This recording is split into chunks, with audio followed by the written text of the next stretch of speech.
In this past week's message, Pastor Jim referenced a passage from Mark's biography of Jesus' life, which says, Jesus and his disciples went on to the villages around Caesarea Philippi. On the way, he asked them, "Who do people say I am?" They replied, "Some say John the Baptist, others say Elijah, and still others, one of the prophets."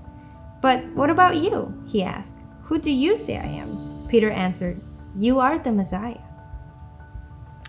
As Pastor Jim noted, the word Messiah that Peter used means the Christ or the Anointed One. In the Old Testament, the Messiah was the promised Savior who the Jewish people, including Peter, had been waiting for hundreds of years.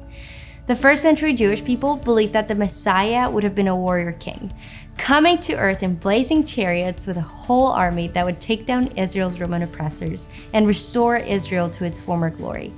But as we see from Jesus' life, that's not the kind of Messiah he came to be, and it's not the kind of kingdom he came to build. I've heard it said before that Jesus is the expected Messiah, but in the most unexpected manner.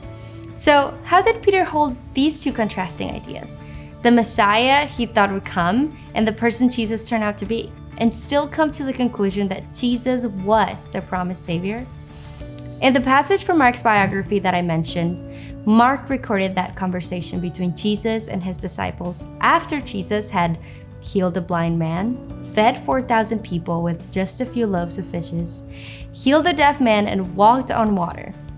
And that's just to name a few events. Jesus had already displayed his power in a way that convinced Peter that Jesus was more than just a Palestinian man. Peter may not have had the whole picture about who Jesus was or what he came to do, but he had enough to make his decision that Jesus was the Messiah.